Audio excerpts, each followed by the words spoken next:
Welcome! In front of me I have Fitbit Versa Lite and I'm gonna show you how to enable and how to disable the Do Not Disturb mode on this watch. First we need to wake up the screen on our watch. You can do it by pressing the side button. After you wake up the screen, swipe left on the screen until you see the settings icon. Then tap on it to enter the settings.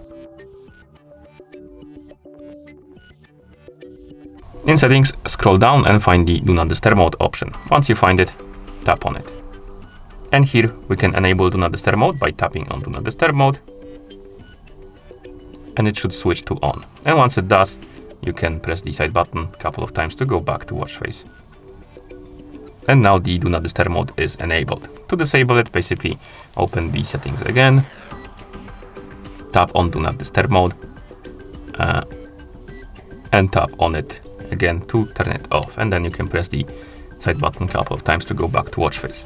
You can also use the quick settings menu to enable and disable Do Not Disturb mode, but to use the quick settings menu, first you need to open the settings on your watch. Here scroll down and find the option called left button, and once you find it, tap on it, and here we need to select the shortcut and you want to select the quick settings.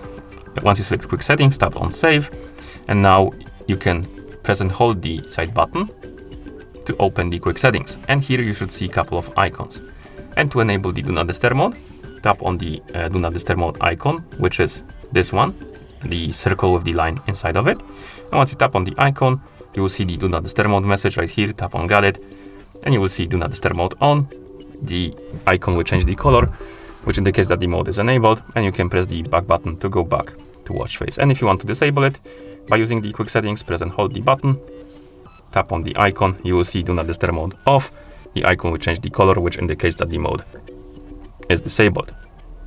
And that's how you enable and disable the Do Not Disturb mode on this watch. Thank you for watching. If you found this video helpful, please consider subscribing to our channel and leaving the like on the video.